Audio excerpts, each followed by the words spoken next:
Sophia, you give me a sign when to start? Ready, Karen. It's all yours.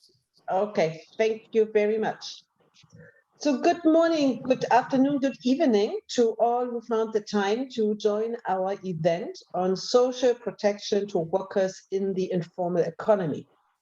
And I first like to introduce to you Yvonne Bartmann from the Friedrich Ebert Foundation, who will have a welcome address for us. Yvonne is a senior program officer in FES based in Geneva. Many of you know the FES very well.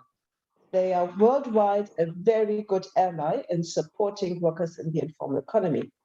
Yvonne has been in particular supportive over many years when we were attending ILO conferences in Geneva, what we would have liked to do this year as well, and we hope to come next year. And moreover, in supporting very much the global coalition of which WIEGO is a member. So a big thank you to FES and Yvonne and to support this event as well. So Yvonne, you have the floor. Thank you very much, Karen. Thank you indeed very much for these kind words. Yes, and thanks, as Karen said, on behalf of the Friedrich Ebert Stiftung, which is the oldest German political foundation, holding offices in 108 countries all around the world, but mainly in developing countries. And we are a political foundation committed to social democracy and as such strongly interlinked with the trade unions movement. The concept of social democracy seems to run out of fashion, at least in today's Germany, though social democracy has never been a fashion. Social democracy is the heart of a society in which people live together in dignity, with respect to each other, and in which each individual member of this society can proclaim the same rights as her or his neighbor, and regardless of age, sex, religion, language, physical appearance, and regardless of whether the mother is an academic professor or cleaning the household of someone else. All have the right to live in dignity and to work in decency. And almost 10 years ago, the ILO adopted nearly anonymously the recommendation 202 on national social protection floors. This was shortly after the last financial crisis, at a time when the need for stronger rights-based social protection floors seemed so obvious. It was a so-called window of opportunity. Was it used? Yes, some governments have engaged. Have they done enough? Have all done enough? The current COVID-19 pandemic has given us the answer in a most brutal way, which is obviously not. Almost 10 years after the adoption of Recommendation 202, we are still far away from societies in which every single member has access to the different kinds of social protection which are needed to live and work in dignity and decency. We have no time to wait for another window of opportunity. COVID-19 has opened this window to its extreme. It is high time that governments do their homework, all governments. It is high time for a global fund for social protection to assist countries in need of financial support. It is high time that everyone, whether they work in the formal or in the informal sector, has access to rights-based social protection. And now it is high time that you can listen to the distinguished panelists, whom should be applauded for the work they do for all of us. And let me thank you, Karen, especially, and all the sisters and brothers of WIEGO for bringing informal workers out of the shadow and into the spotlight of the ILC. I stop here and hand over back to you, Karen. Thank you indeed very much. Thank you, Yvonne. It's really a pleasure having you here with us. I was asked before we move on to the program to give a very, very quick kind of information what the ILO is, because we have a broad audience and some may not really be aware of what the ILO is and what we are doing there. So just a very, very quick round. The ILO is an UN agency which was founded in 1919, long before the UN. Its main purpose is to set international standards, labor standards, which need to be translated in national laws and practices. But there are no strong enforcement mechanisms. So there are no blue helmets from the ILO coming to your country enforcing the labor standards. And also you cannot take your government to an international court of justice for violating maybe against the labor standards of the ILO. The ILO is the only UN agency which has a tripartite structure. So not only governments, but also employers and workers' organizations are an integrated part of the governing structures. The International Labour Conference, which meets each year, is the highest decision-making body. So this year, there is a general discussion on social protection on the agenda. May I kindly ask everybody to mute? Thank you. The ILO has a very broad mandate with regard to social protection. The ILO Constitution speaks about, and I quote, the extension of social protection for everyone in need. So in fact, it goes beyond a worker, however defined. They're speaking about children, for example, in the Constitution.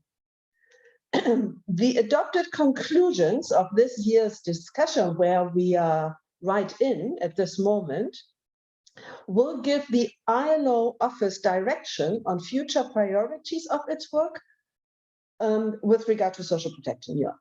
The conclusions will also reflect a general commitment of governments, employers, and workers about their role in this regard at international and national level. So why are we participating? We are participating because workers in the informal economy want that their demands are reflected in the conclusions. Prior to this ILO conference, the global networks that are organizing, the global networks of informal workers that are organizing this conference with the support of WIEGO,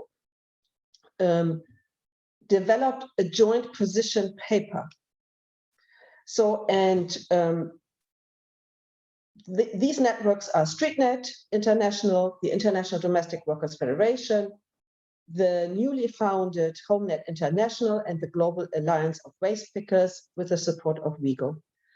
And in this position paper, we are concentrating on three main points. The one demand is direct representation of workers in the informal economy in social dialogue spaces where social protection policies are designed, implemented, and monitored. Second, universal social protection, including the extension of contributory and non-contributory schemes and access to quality public services. And the third is progressive and sustainable financing of social protection based on principles of solidarity. These are the three main points.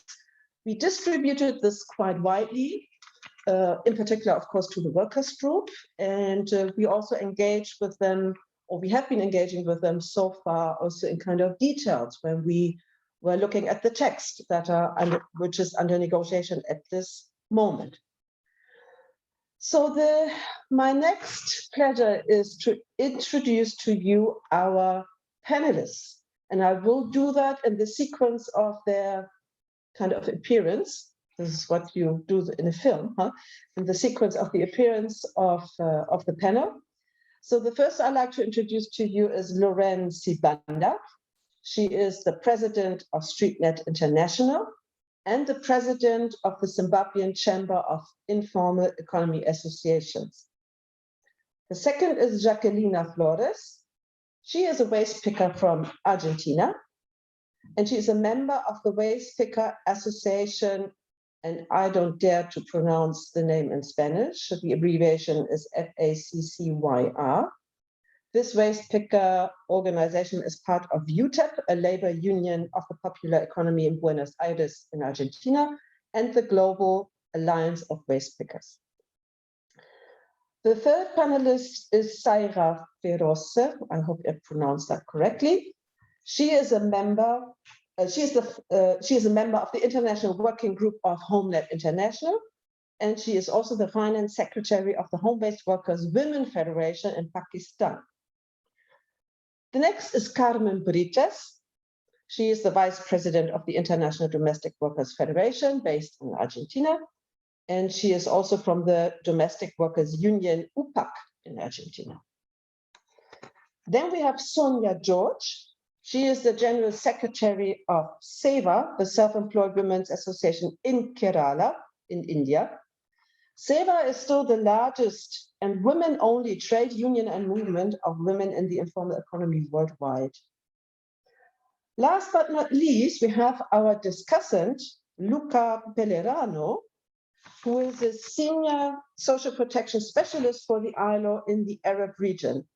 He has a wealth of experience in social protection. You can read all the details in the bios because it's quite long and very impressive, which we distribute. And also we have a little bit more details of the other panelists as well in the ones in the bios. So the structure of the session will be as follows. We have 2 rounds of questions, and I'm going to them when we come to that section. There is a very gentle reminder that each panelist has 5 minutes to answer. And I'll let you know, where do I have it? I have a 1-minute sign. I hope you can see it, okay? So I will watch the time. So, and Carmen, just for you, it was minutos, but I stroked the S, so even for Latin Americans, it's only then 1 minute left, okay? Okay, this will be then followed by Luca, the discussant, with a separate question, followed by a question and answer session. The program is quite packed and time is scarce. Please feel free to write anything in the chat. I hope I will be able to follow that very closely. And I just want to indicate that currently we have 137 participants. This includes interpreters, but nevertheless, I think that's quite impressive. And with no further delay, we will finally start the main part of the event. So the first question, and the respondents will be Loren, Jacqueline, and Sarah. The first question for you is, tell us why the inclusion of workers in your sector and social protection coverage is so important for their livelihoods.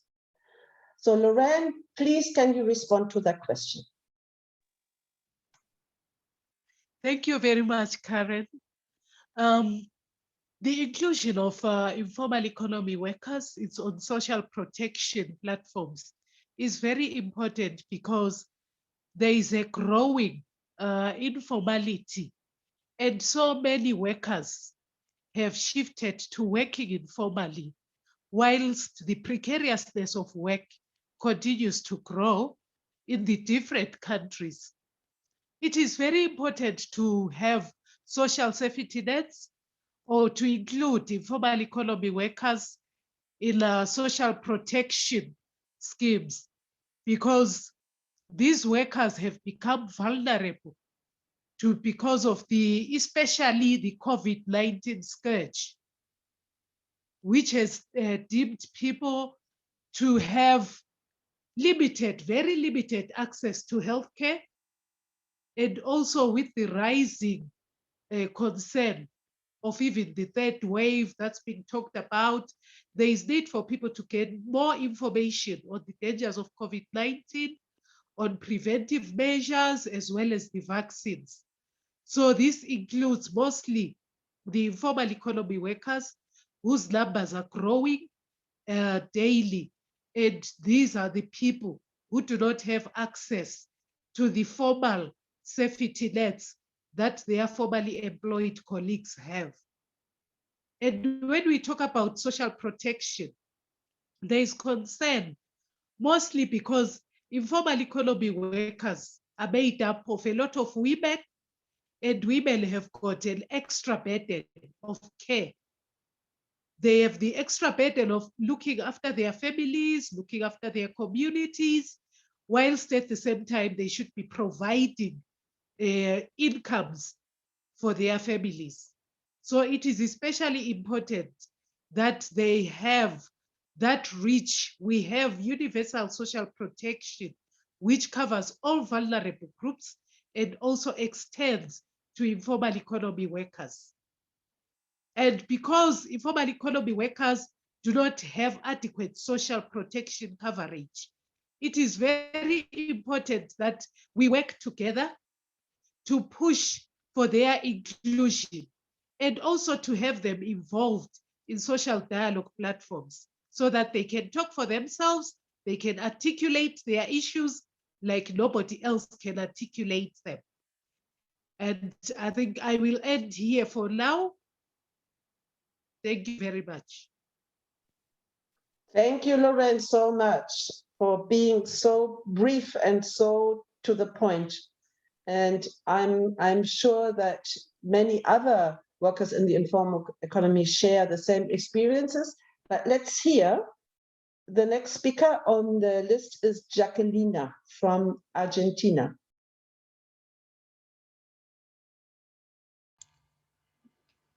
Hola, buenos días a todas, a todos. Hello, everyone. Good morning. So first of all, the question is very important because waste picking and inclusion have to be wholesome. They have to be on the same line because in addition to what we've been doing in our union in Argentina, we built a union for waste pickers. And we have a social conscience that is very deep. We have sacred rights, the 3 T's: land, roof, and work, which seems to be a very ambitious work.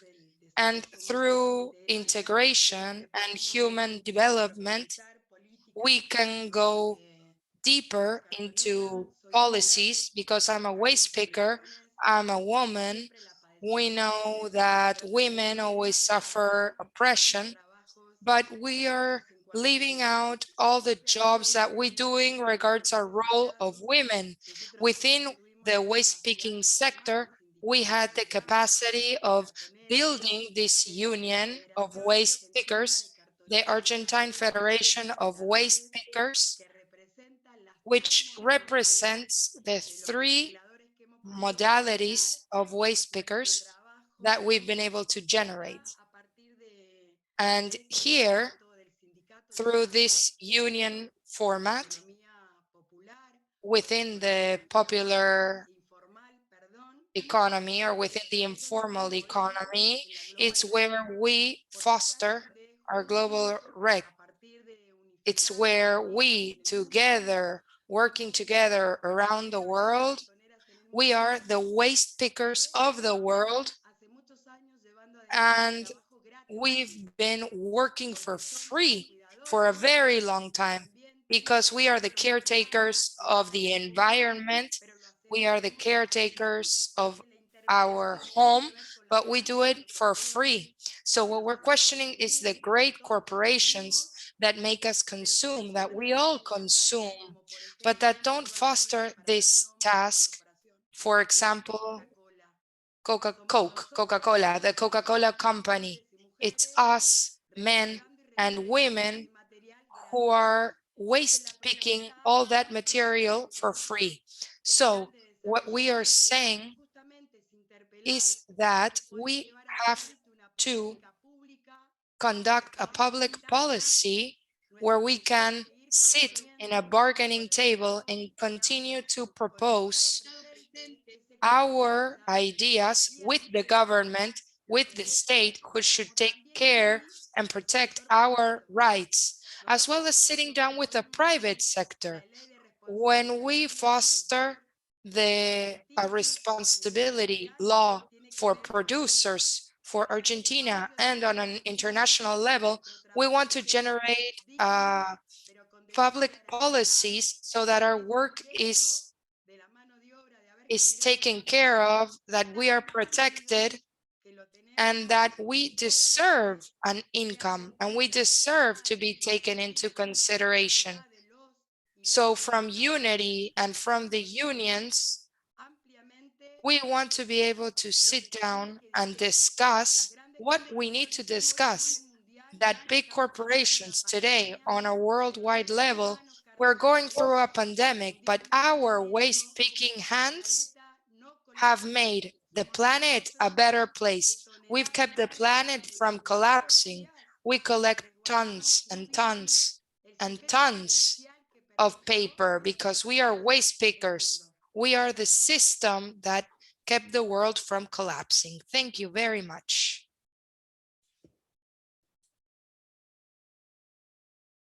Sorry. Thank you very much, Jacqueline. That was very, very impressive, very emotional. And I think it's very important that you underline the fact that you are self-employed. You say you are doing that work for free. So which means, of course, that there is no system in place per se that you are covered by any social protection schemes that are there for workers in an employment relationship. So I think that is very, very important to mention.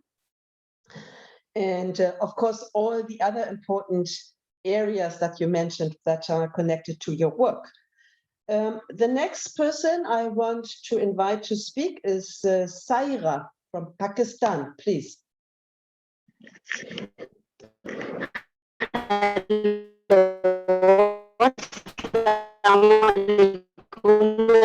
Everyone, Sumer का federation से मेरा ताल्लुक है और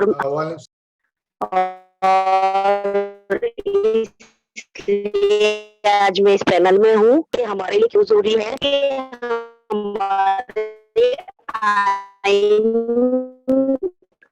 हमारा आईन ये कहता है कि तमाम हर शहरी को मिलना चाहिए, लेकिन ये शायद लॉ पुराने हैं इस वजह से, और इसमें यह है कि कुछ लोगों तक इसकी रसाई है जो कि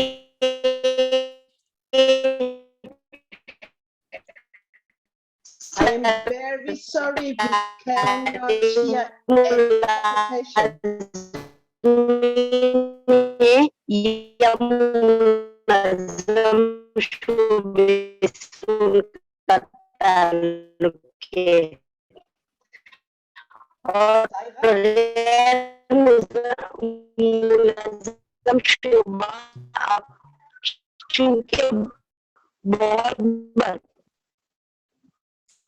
Saira, I'm very sorry, we cannot hear you and we cannot. There is some problem and we don't here. hear the interpretation. Her voice is. Hello. Her voice is not stable. I'm getting broken voice. Yeah. There is some problem on their side.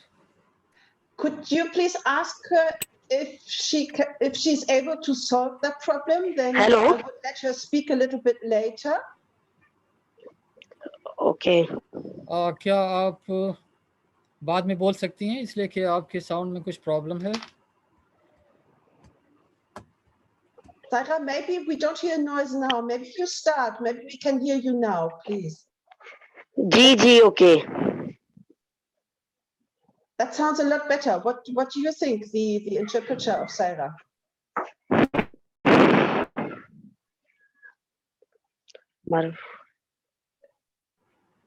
Saira, could you please start again? We try to listen to you now, please. Okay. Hello. Can you hear? Yes. Hello. Can you hear me? Okay. Okay. No, again, same problem.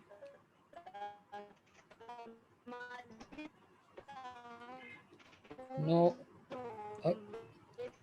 again, same problem.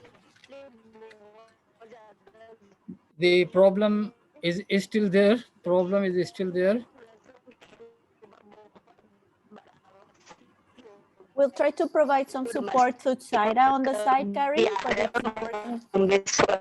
Okay.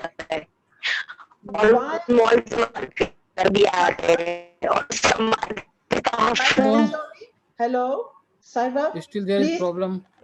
Please excuse me, we still have the problem. Our support persons try to solve that problem with you. And my suggestion would be then that I get an indication when that problem hopefully will be solved and we move on with the program for the moment. Is that okay?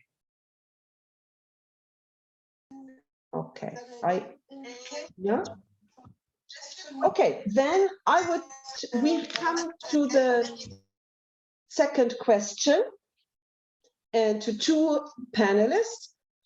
The second question is, tell us how your organization or your affiliates have been involved in social dialogue where social protection is negotiated, and if these negotiations have resulted in any success in extending social protection to workers in the informal economy. So far, we have heard about the huge problem to have extension of social protection. Now we like to hear if you can share with us any success stories, and maybe we can learn from them.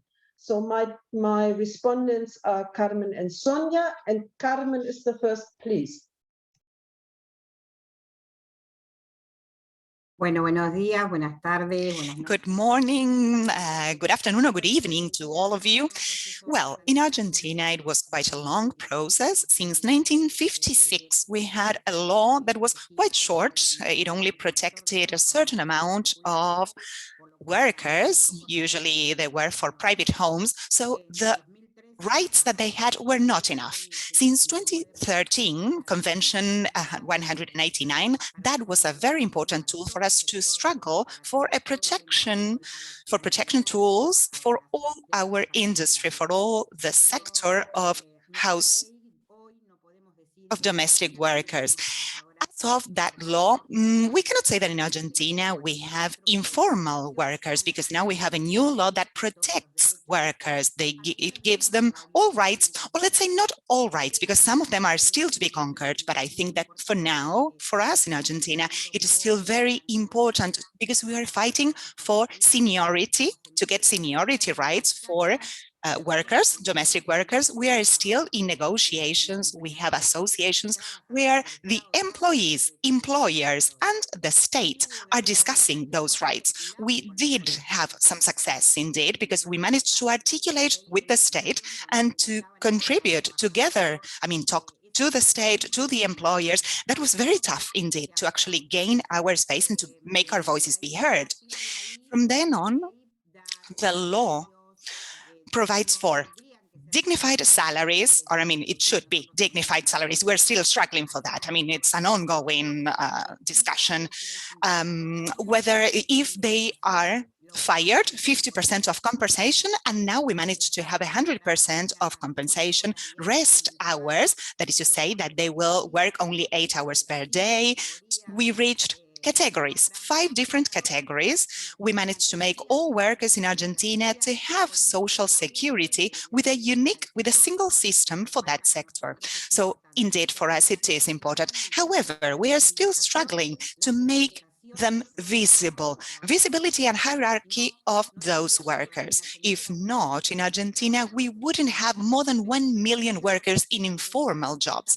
I still want to point out that Argentina has been an example, let's say, to follow suit, to follow in many other countries where they actually contacted us for consultation, for us to give them some hints of what to do or how to proceed with other governments and in other places. For example, Panama, Mexico, we did Costa Rica as well, because they checked what we did with social security, Paraguay as well. So all those countries, and we are happy to say that we could give them a hand in advancing their rights. There's still a lot to be done. There are protecting laws in different countries which acknowledge them as formal workers, not informal, but it is important to know whether they are part of the formal or informal sector.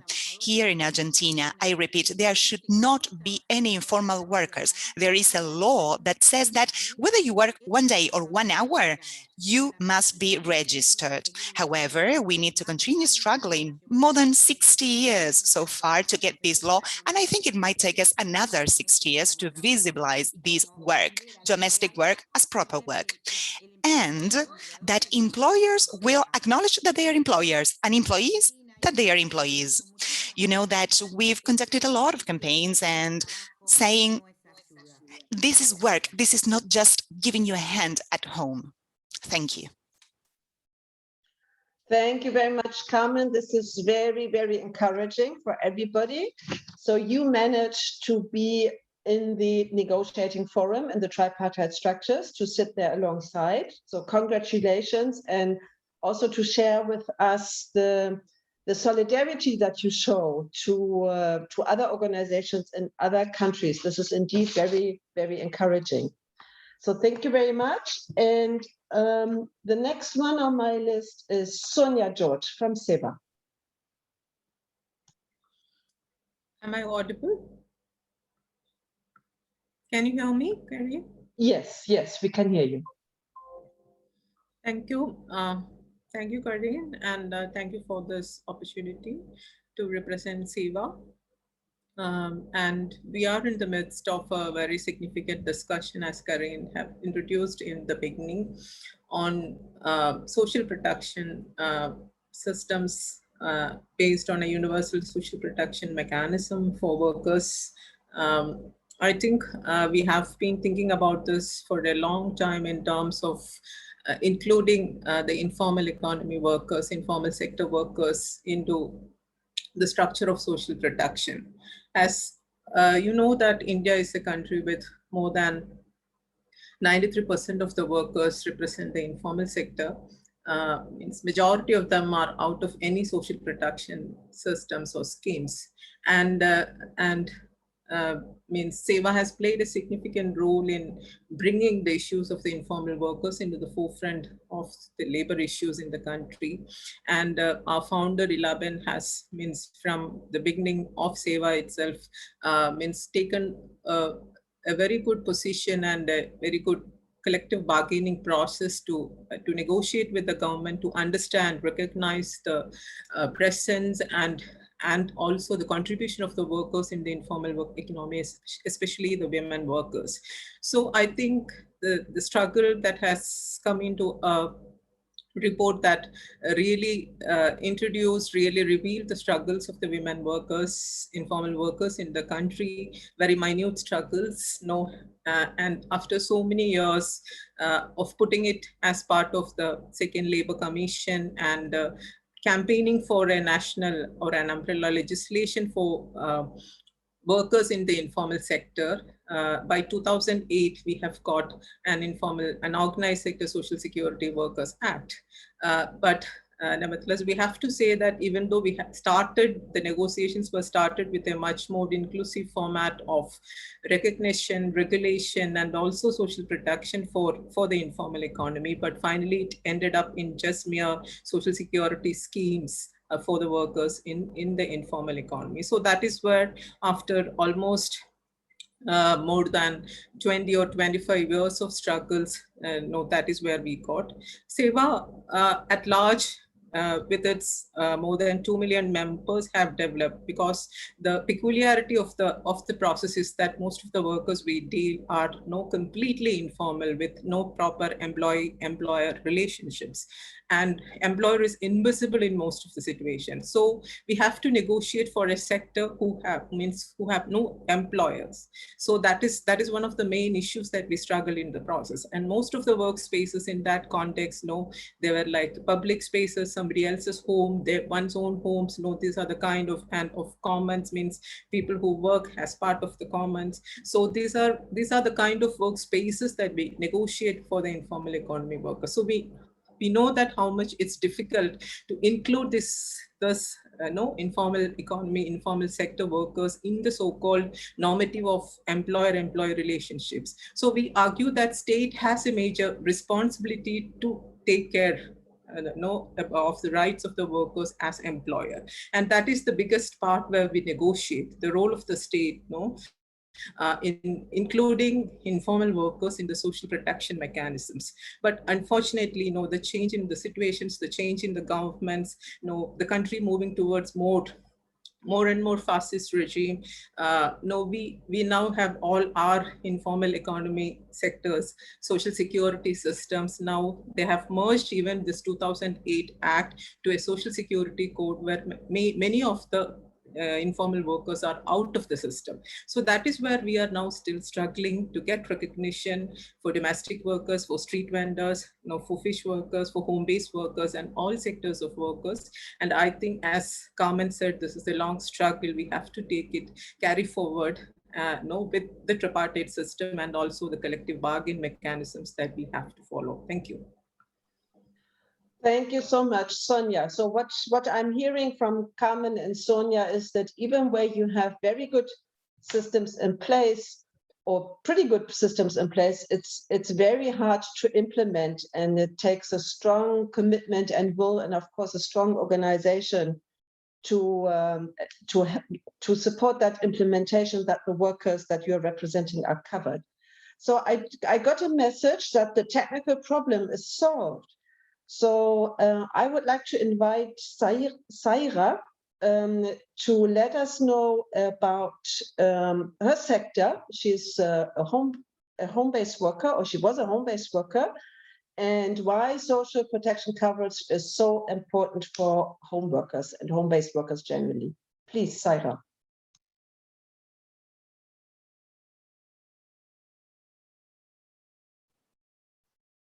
I believe she left the room. She fell down, sorry. That is really a pity. If anybody has a chance to reach out to her, that would be very much appreciated. And then to give us a little hint in the chat. She's here. Let me. Oh, she's here. Okay, very good. Saira, you have the floor. We are waiting for you.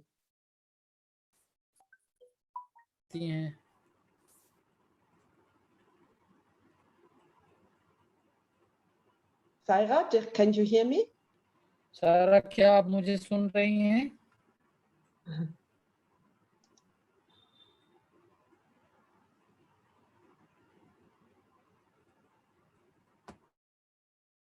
Can you hear Saira, the interpreter?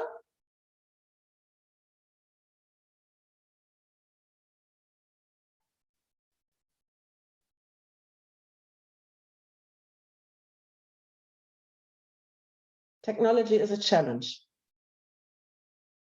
Even in Ilo, we could not connect to the meeting today. Even Ilo has problems.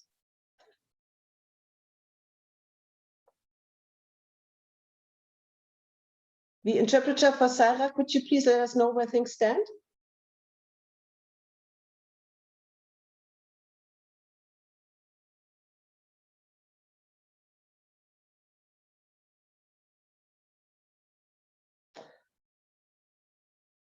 I think we should be moving on, and as soon as it is possible to connect to her and that she's able to speak, please leave a message in the chat. We still want to hear her, okay? But for the moment, I think we just... Is she there? Here we go. Hello. Yes. Hello. Yes, hello, Saira. Hello, Saira ji. Hello. Please let us hear what you have to say. आप अपनी करें.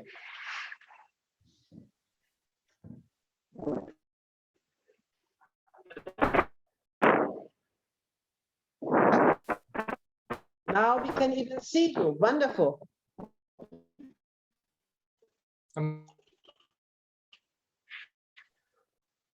Although I would recommend to turn off the video, as usually the connection is better then.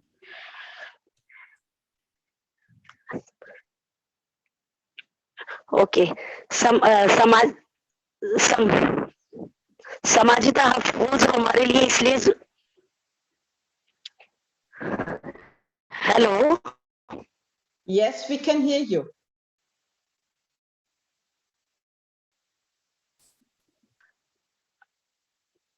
कर दिया. Saira ji.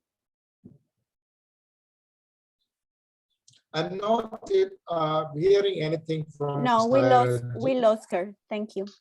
Sorry.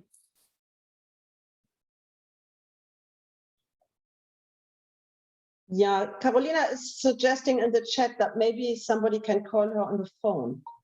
Would that be an option? We tried. We cannot get her in. I see.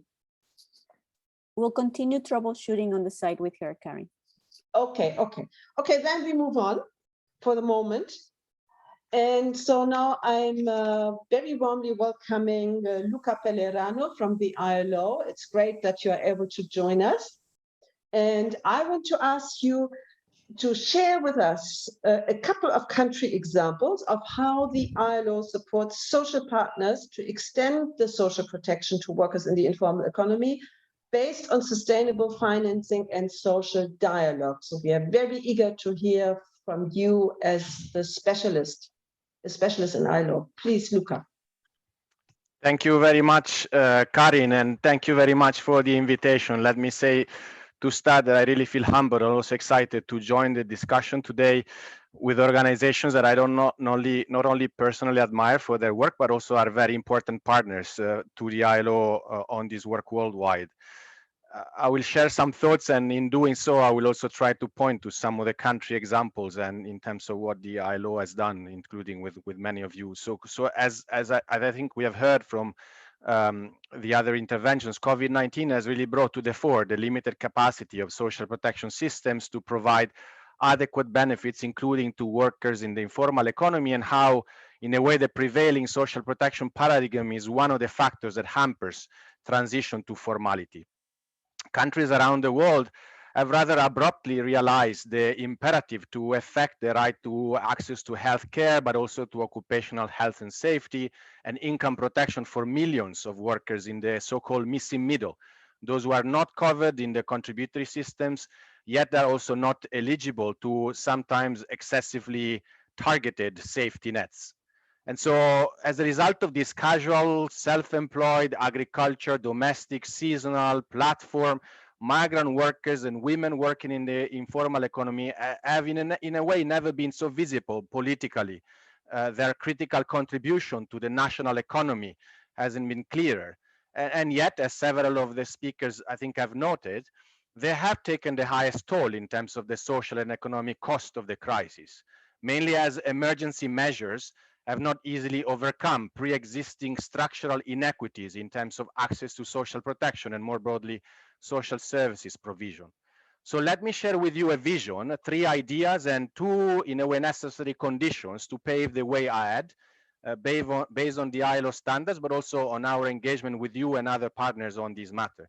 And in doing so, I will want to also point those who are listening into this guidebook for policymakers, workers, and employers organization on extension of coverage, which is kind of a living document where we're trying to capture from the ILO good practices, good lessons, good experiences in the area of extension of coverage. And I will put the link in the chat box in a second.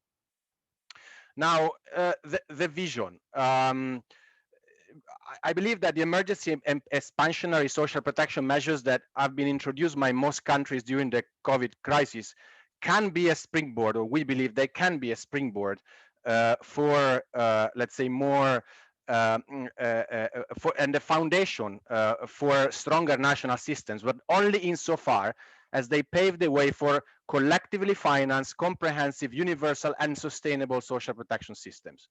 And that requires a paradigm shift, a paradigm away from providing protection to informal workers as poor or because they are poor, and instead towards providing protection to them as workers and as citizens.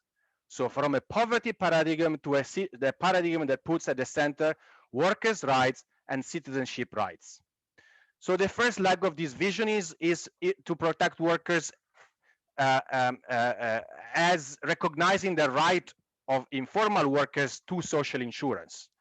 And here we need to be very careful in realizing that the proposals to decouple social protection from employment need to be carefully scrutinized, as they might lead to an erosion of social protection.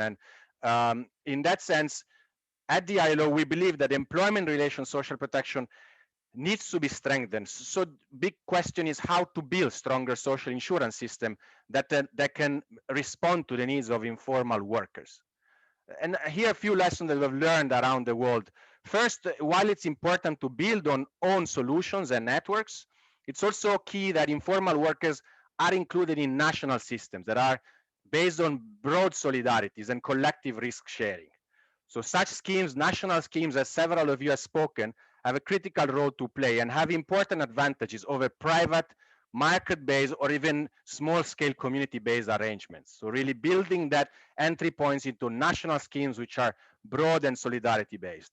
The second is really to recognize the need to remove legal barriers to access, but also to adapt design and administration and the financing of social insurance scheme that can respond to the informal workers' characteristics, especially to recognize the need to focus on short-term benefits, access to health, unemployment, employment injury, as opposed to only focusing on long-term benefits such as retirement pensions, etc. And then also to ensure that the design of social insurance schemes are gender sensitive, noting that the large share of women working informally. And finally, to recognize the role of the state to put in place fair contribution subsidies to allow those informal workers who cannot fully afford contributions to actually enter in the system. So here a good example I want to cite is this soon to be launched Emergency Unemployment and Employment Stabilization Fund in Jordan, which is an interesting facility that provides at the same time short-term income support for workers in the informal economy, but couples in the context of COVID, but couples that with a mechanism to offer contribution subsidy to gradually transition informal workers into the regular social insurance schemes that are offered in the case of unemployment, in case of for maternity insurance, for employment injury. Now, if the first leg of the vision is to strengthen contribution-based employment-related social protection provision, the second leg, of course, has to do with protecting informal workers as citizens and reinforcing a social contract that delivers, in exchange of participation in the direct and indirect taxation system, minimum floors of social protection to accompany work and life transitions. And I think several of you have spoken about the importance of combining contributory system with life cycle-based non-contributory schemes, tax finance social pensions, public health, universal benefits for persons with disabilities or families with children, as opposed to residual safety nets. So if this two-pronged strategy is the direction to take, I believe it's key to recognize that in order to achieve this vision, we need to think harder about the financing mix. And this is going to be my third point. So how to finance social protection for workers in the informal economy? I think the role of the state has already been mentioned, a bigger role to finance universal floors, but also a bigger role in providing fair systems as fair schemes for contribution subsidies. Surely there is a role for workers' participation in financing, but I also want to stress the role for employers, or if you want, for capital, in financing social protection, including for informal workers. Employers of domestic workers have a responsibility in the financing of social protection for that categories of workers. Employers of migrant workers, employers benefiting from so-called bogus or false self-employment arrangements. But also more broadly, the role of capital in financing social protection through increasingly integrated and complex global value chains, noting how corporations over the years have become increasingly elusive of their taxation, but also of their social protection financing obligations. So here some innovation is needed. How can we devise a new social contract that calls employers and capital into the financing of more inclusive universal social protection systems? I want to cite an interesting example. In some Asian countries, a flat fee is levied on construction contracts to cover all workers on building sites along the value chains of subcontracts, hence extending coverage also to daily and casual workers in the case of accidents on the workplace. It is a very smart idea to recognize that all of those who benefit from work, including from work of informal employed, workers on the bill side, actually the financing is provided by taxing at the source along the value chain. And I think the same concept could apply to many other sectors and in many other contexts where we know how integrated informal work is in global value chains. Sorry, I get the message that the interpreters ask you to slow down a bit. Okay, I will do so. My fourth point is going to be about the need to embed extension of social protection in broader strategies of formalization, in line with ILO recommendation 204. And here we need to recognize the role of social protection in fostering productivity enhancement and enterprise sustainability, but also looking at the broader policy ecosystem. How to establish a better coherence between social protection policy, macroeconomic policy, tax, employment, and other social policies to provide the right incentives for formalization, including from the perspective of preventing the increasing informalization of the economy.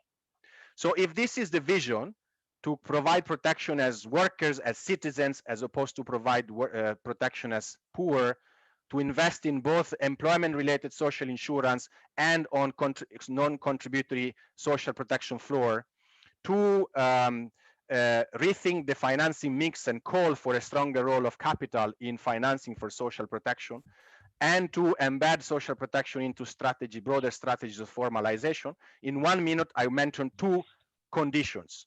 First, critical condition, we need to better unpack and understand informality. Better and more extensive use of not only labor market information, but direct engagement with informal economy workers to identify their needs and identify possible solutions. And here I can just mention a number of countries by doing work together, using data to unpack the concept of informality. We have discovered in Zambia, 90% of informal workers are poor, but 10% could afford to contribute to social insurance. In Jordan, the vast majority of unregistered workers are full-time employees, so there is an employer responsible for financing, at least partially, their social security rights. In Lebanon, in spite of general wisdom, most platform workers and informal workers are full-time employed in taxi or other type of platform-based employment arrangements. So really unpacking, understanding is critical. And the second condition is organization and representation. You have all spoken about it. The principle of nothing for us without us requires not only giving voice to informal workers, but supporting collective action of informal workers. And this calls international organizations, including especially the ILO, to support the emergence of representative and inclusive platforms to advocate and to negotiate informal workers' rights to social security. So I hope this gives you know, a chance to continue the conversation. I can only say that as part of our mandate and inspired by our standards, the ILO will continue to seek to partner with all of you on this agenda to realize the right of social security for all. Thank you so much. Thank you so much, Luca. And it's always good to know who is an ally in the ILO, and the Social Protection Department certainly is part of that side of the ILO.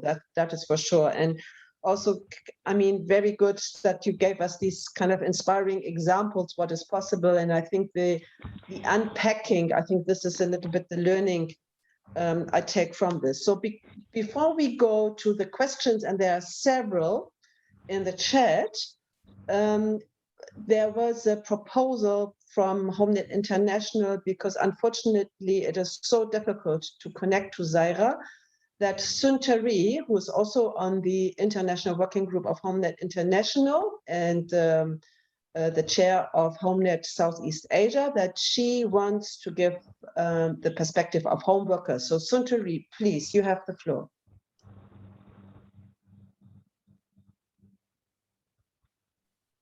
Thank you, Karin, to get us the opportunity to share why home-based workers ought to access to social protection. First of all, because social protection is the right of workers, and we home-based workers are workers. And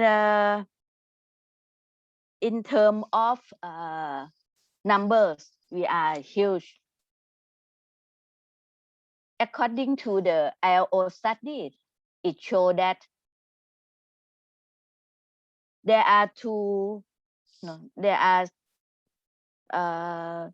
260 million home-based workers around the world, and it means that 50% of employment in this world are produced by home-based workers, and 30% of GDP of the world are from home-based workers as well. So we are huge in terms of numbers, and also huge in terms of contribution to global economic. That is why we ought to access the social protection that is the right of the workers. And I would like to tell all of you that during the pandemic, home-based workers are faced not only helpless, but we also lost order and could not sell our product. No? And at the same time, we had no unemployment insurance to provide the relief. In many countries, even not access to the health service. So during pandemic time, it proved that social protection is a very, very necessary for home-based workers.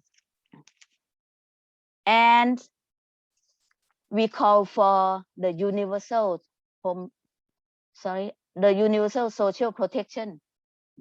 Universal in 2 dimensions. First is cover all kind of workers, including informal workers and home-based workers. First dimension is on including all workers. And the second dimension is the benefit, all kind of benefit, health service, income security, pension, and also unemployment benefit. So this is why we said that home-based worker ought to be the one who access to the social protection, and social protection have to be the universal system. That is the point that I would like to share on behalf of home-based workers. Thank you so much, Suntari.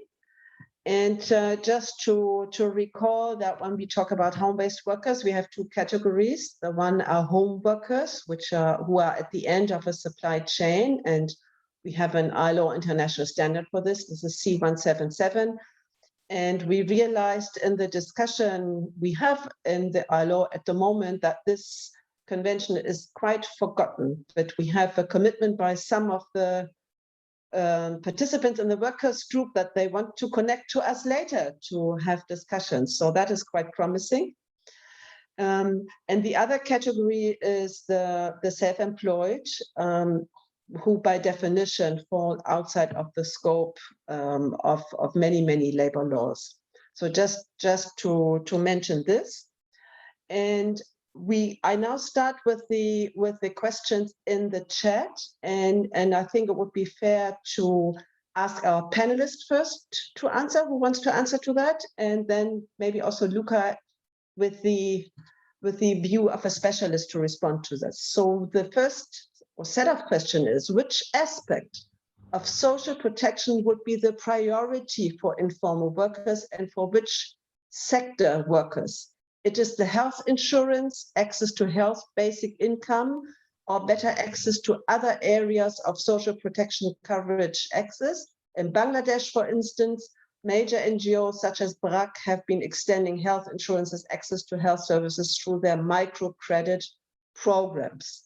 So who wants to comment on that? Could you please indicate to me who wants to speak from our panelists? So this goes to Loren and Carmen and Suntari, Sonia, Jacqueline. Carmen, I see your hand. I'm sorry, I cannot see all of you. So if you raise... Sí, vi que las compañeras no alzaban las manos y dije, bueno, vamos a romper el hielo. No, me parece que la idea I principal... think that the main idea of taking workers out of the informal economy is to be able to articulate with all the states to a law, a bill, so that in countries where we have no legal protection, you should have legal protection. If we don't have that, it's very difficult to continue our fight. And obviously, what is most important for workers is the social security, social protection, to have access to a pension when retiring, access to health, and to demand from governments public policies that provide protection for this sector, for home-based workers, for informal workers, and for workers who still don't have those rights. Thank you.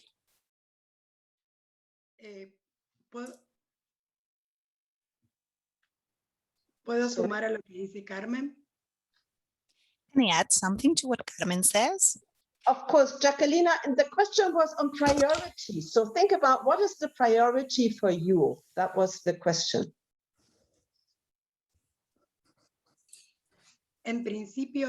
Okay, so first of all, I would say that the priority is related to the acknowledgement of the work that we carry out. But also, I mean, we need to dare start discussing something that, at least in Argentina, in the popular economy, took us some years. The fact that the awareness of the working class, we need to challenge capitalism. It's not possible that the market will regulate our own lives. So union units are very much related to the culture of work and how we got our rights. And I think that that's what we're focusing on. We are part of the world. We create and we make the wheel go round and round. So, you know, the percentage of the non-acknowledged informal workers, we are quite a lot. I mean, our colleagues said so before. So I believe that discussing the work and the labor rights for all men and women, as I usually like to say, the work that organizes your life, that is the true deep conception and understanding of it. We cannot allow the market just to regulate our own lives. Thank you so much, Jacqueline. So from the two of you, I see that you say that health pension and to start with is the recognition of the workers in the informal economy as workers and that they have rights that go along with it for social protection. So I see that there is a specific question for Luca.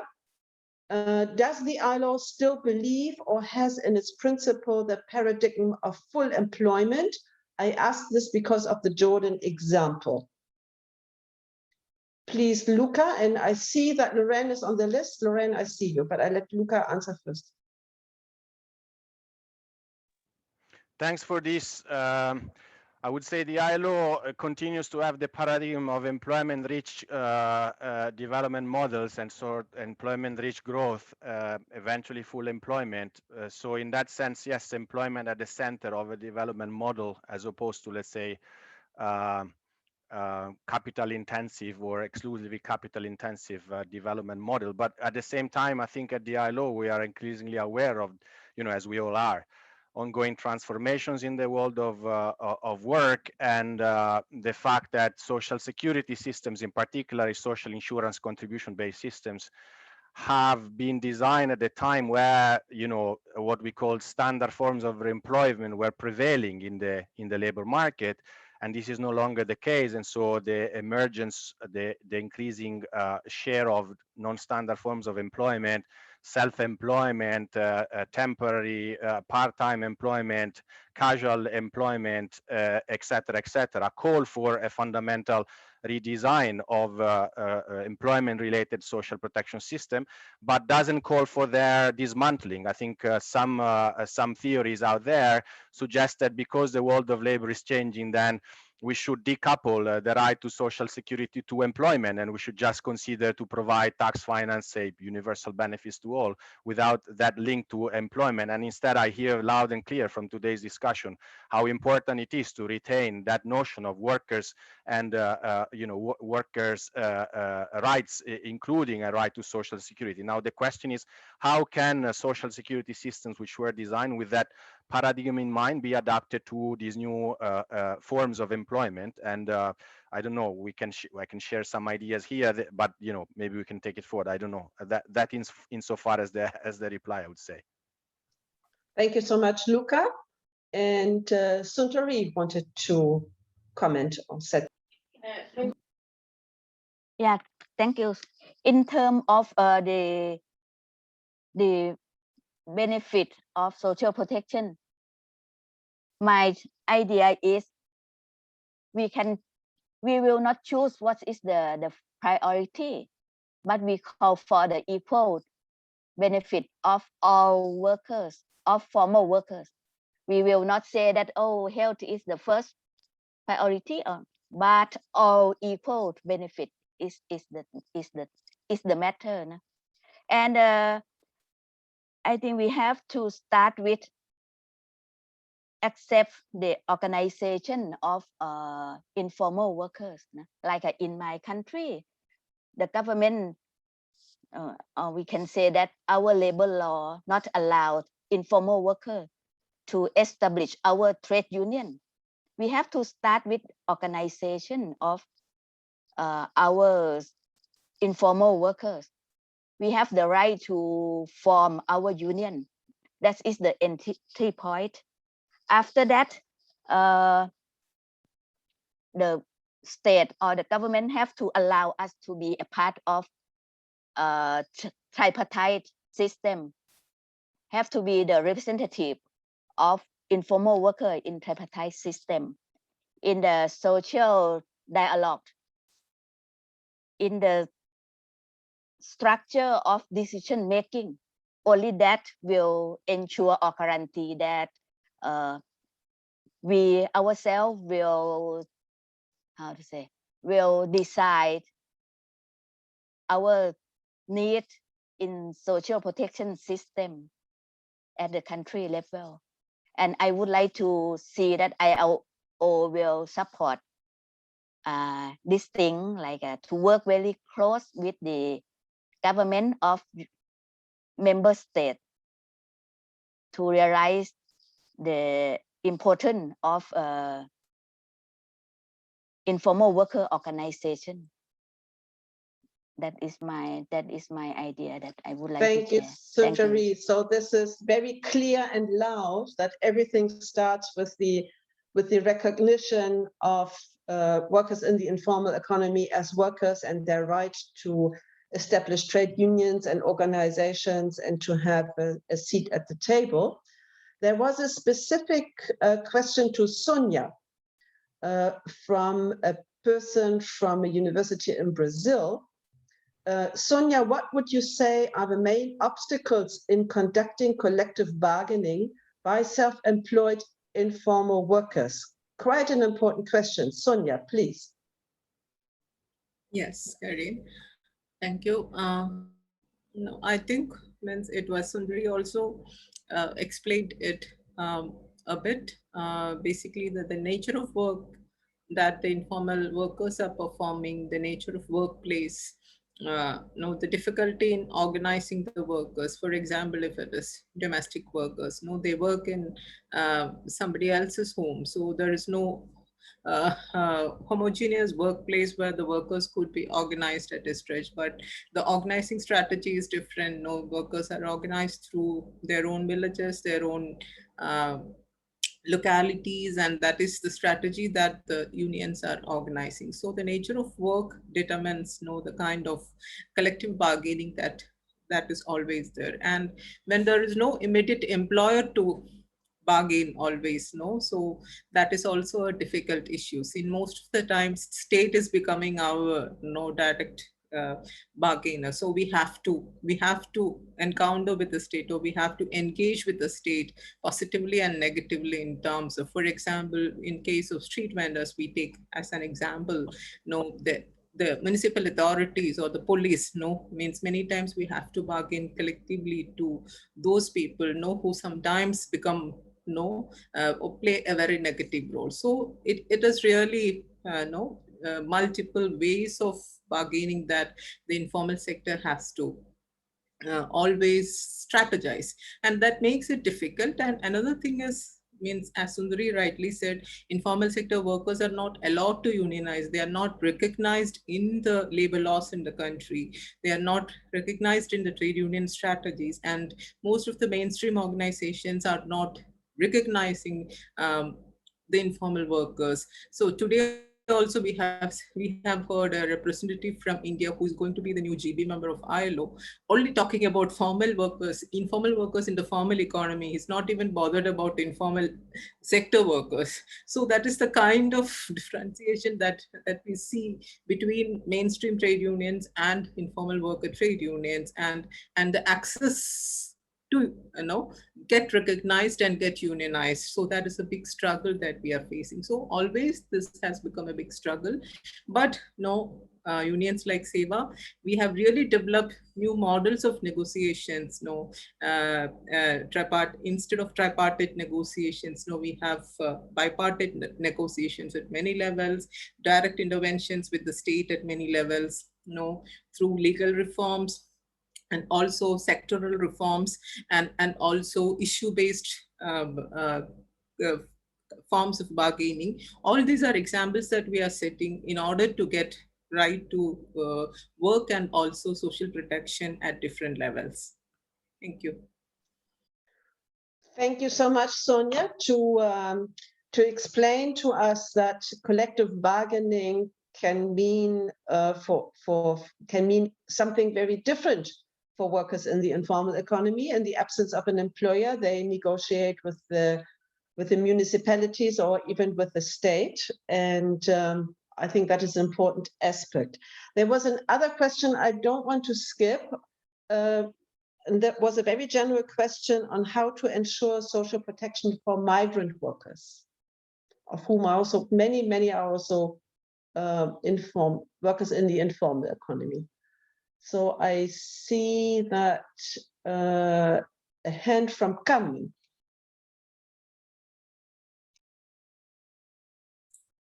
Gracias. Thank you. Thank you. Indeed, I had raised my hand before to actually talk about migrants. Yes, indeed. So you actually led the way to my answer. I believe that they are not protected. That is to say, migrant people do not have access to, and from all sectors, I mean, mainly from, yes, when you talk about domestic workers, informal domestic workers, mainly or even more there. One of the priorities, as Sonia said, and the rest of our colleagues said, in terms of the modification of laws or even draft laws that might be ongoing in each of our countries, the idea is to take into account migrant workers, not to forget about them, and to include them specifically so that they would have equal rights as all national workers have in our countries. Moreover, we need to make it visible that migrants have the same rights in those countries where there is already a law, not to think that just because they are migrants, they will not get the same rights as nationals. We need to protect them, and we need to make visibilization campaigns for migrant workers. For example, here in Argentina with the ILO, we made an app, a cellular phone app, so that we can reach migrant workers, to tell them, to let them know that they have equal rights to social protection, to, well, access to law, to the law as such. Because it seems, if not, that you can pay less to them if they are migrants, or you do not need to provide any social protection because they are migrants. No, what we need to do is to articulate with the states, with a social dialogue.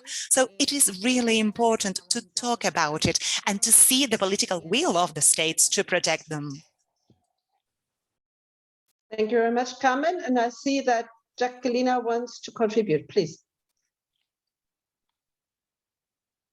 Nosotros acá en Argentina estamos... Yes, yes, indeed, here in Argentina, we are very much concerned because within the UTEP, which is the street vendors, we are very much concerned about it because the state is not helping us in this regard. As they are migrants, they receive a lot of violence. They have to face a lot of violence. I'm in this case, I'm located in the capital city in Buenos Aires, and the state is very violent. So we do need organization for these street vendors. I mean, they are part of our group or organization, but in my case, being a waste picker and even creating, I mean, the recycling work that we usually do, we've been able to talk about public policies with my colleagues. However, we realize the oppression that we undergo, that we have to face.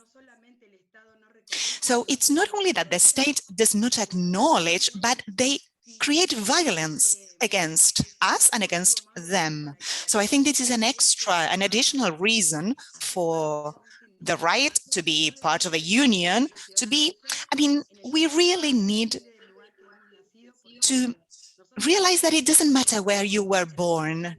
In the UTEP, we are all brothers and sisters. I just wanted to mention this because this is actually one of the things that our union is really paying attention to, because, I mean, the state is either silent or absent or violent, and we cannot accept that anymore in 2021. Thank you, Jacqueline, for mentioning this very important aspect of street vending, which is not only true for Argentina, but is a problem throughout the world. I see that we are almost coming to an end by looking at my watch. However, there is one important question, I think, and I wanted to put that at last on the table. And that was a simple question: who should pay? But I know it's not that simple. It's a very comprehensive system, but one of the layers of that system was how to get the global north paying to the global south, for example, and also, of course, within countries. So I know we are also discussing this in the framework of the discussion we have now in the ILO, but maybe our panelists want to have very kind of quick thoughts on that question. Who should pay, please?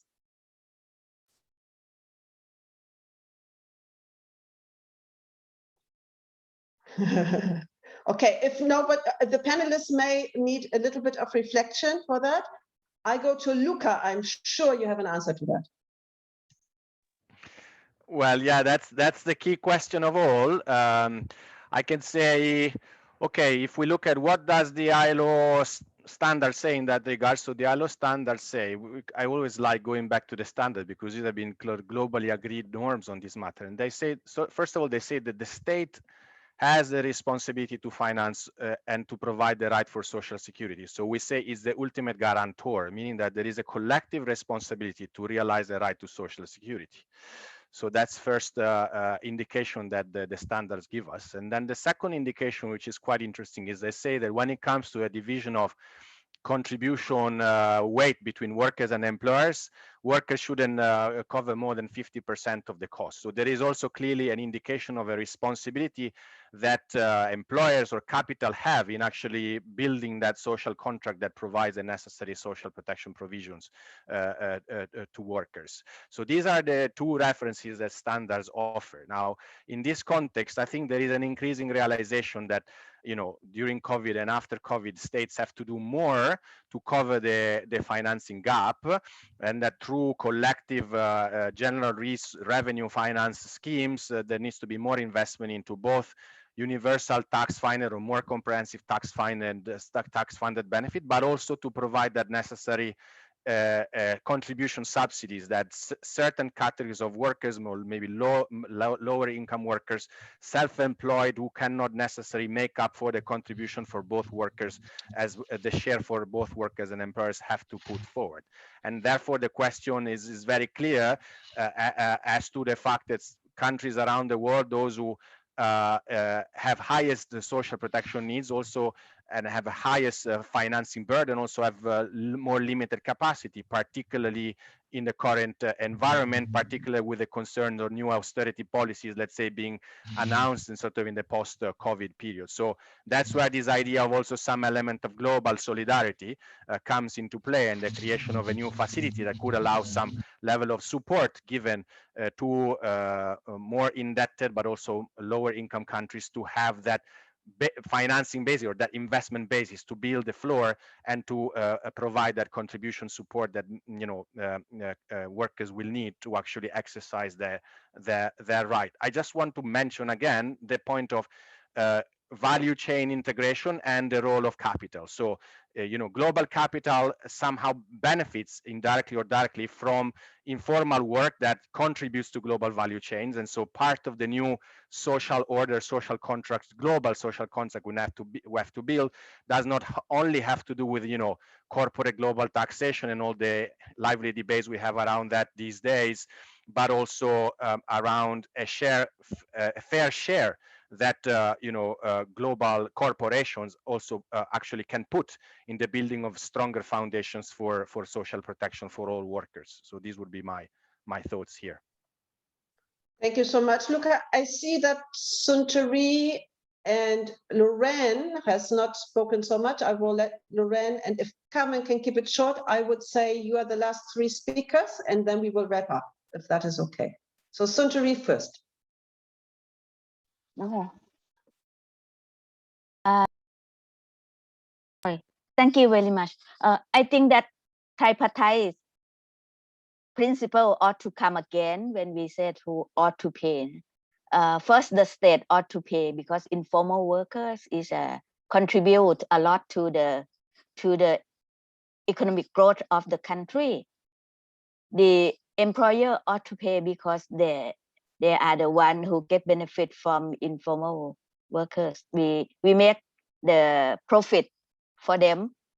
So, and at the same time, because it's for taking care of ourselves, so informal workers ought to contribute.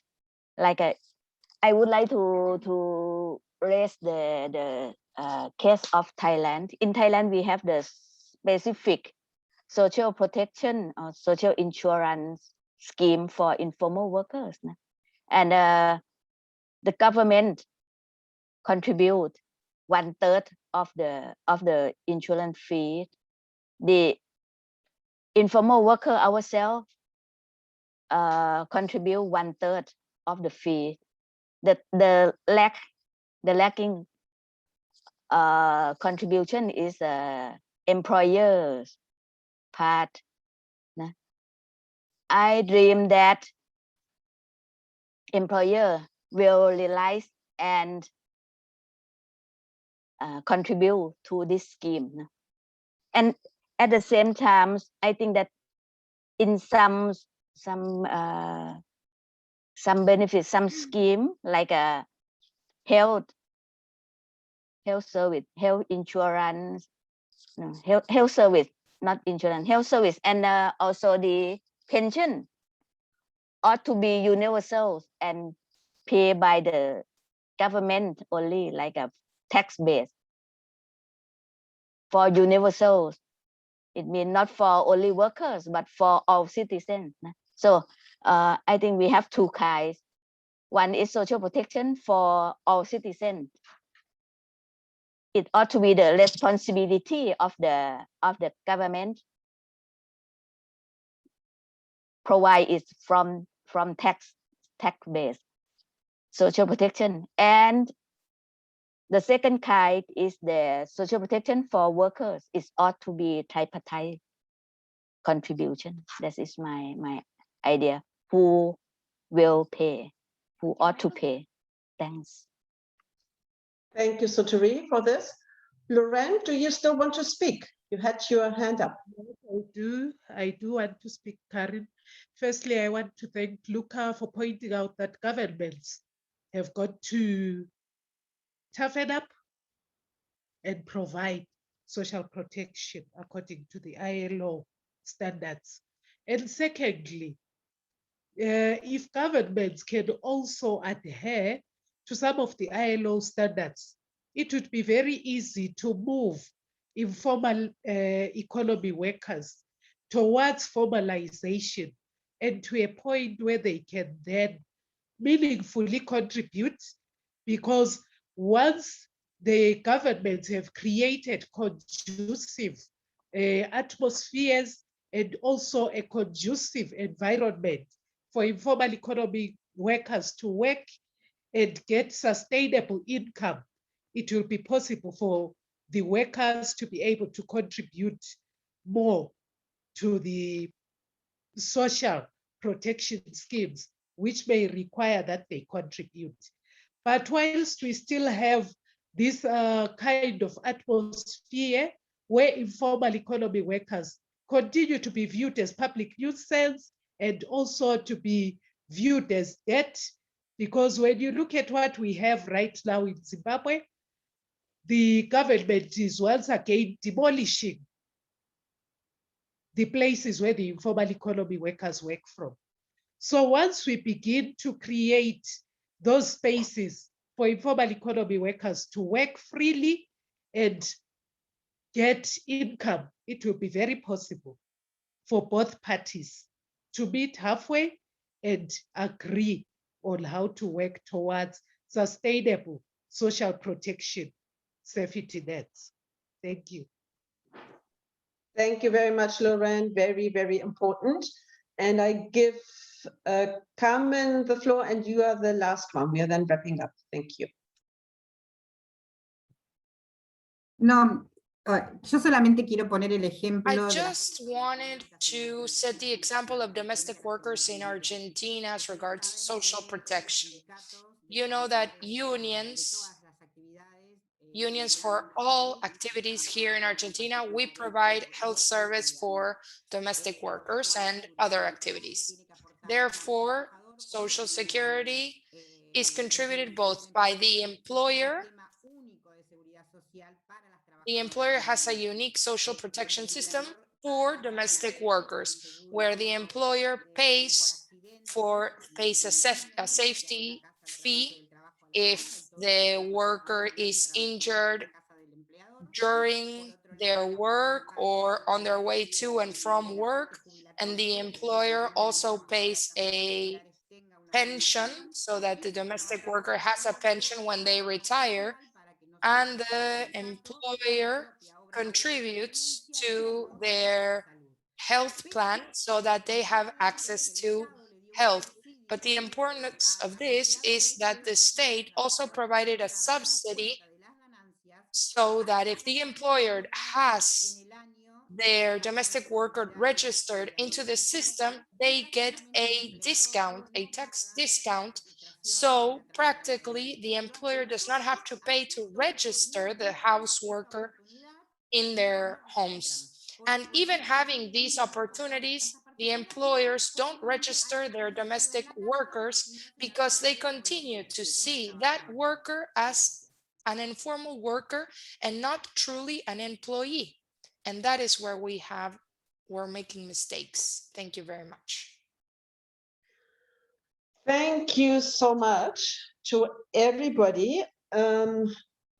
I find it impossible to give you a summary of that discussion. I just want to highlight some of the points which I noted, which are very important, that came out of this discussion. So the notion from Luca that there needs to be a paradigm shift from the poor to workers and citizens is certainly shared by workers in the informal economy. We heard that several times when we were discussing the demands. We see the main responsibility of the state for social protection, but also more generally speaking in providing protection and workers' rights for workers in the informal economy. The question who pays, there was, of course, what my colleagues also say, never let capital off the hook. But that is, of course, easier said than done, because it is very clearly linked to taxation. And I think there is a lot of work to do for us to to lobby for proper taxation alongside with many others. And we also can see that the big kind of notion always, you just have to formalize the informal economy. It is a very good start if you extend social protection to workers in the informal economy. This is a part of formalizing them. So I think that would be, that is what I heard from some strong messages. So I leave it there, and we still have 140 participants in this room.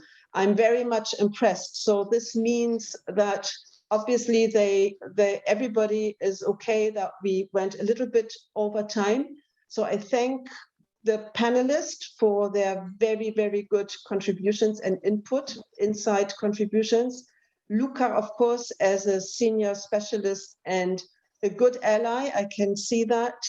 All the participants with their comments in the chat listen so carefully to the voices of workers in the informal economy, and of course the interpreters. So thanks a million to everybody. It's just a pity that we could not connect to CIDA, but I'm sure we can make up for that at a later event. So this virtual conference has a lot of challenges for us also in the when participating in the ILO conference, but and also having a virtual meeting like this. On the other hand, there is a big advantage. We would have never been able to bring together 135 or 140 participants just like this for a meeting. So thank you all very, very much. Stay tuned, as they say, keep in touch with us, keep in touch with the workers, and support the organizations, because that was clearly the strongest message: recognition of workers in the informal economy to organize and their right to form their own organizations and trade unions. So thank you all very much, and see you all again somewhere, I'm sure. Thank you. Bye-bye.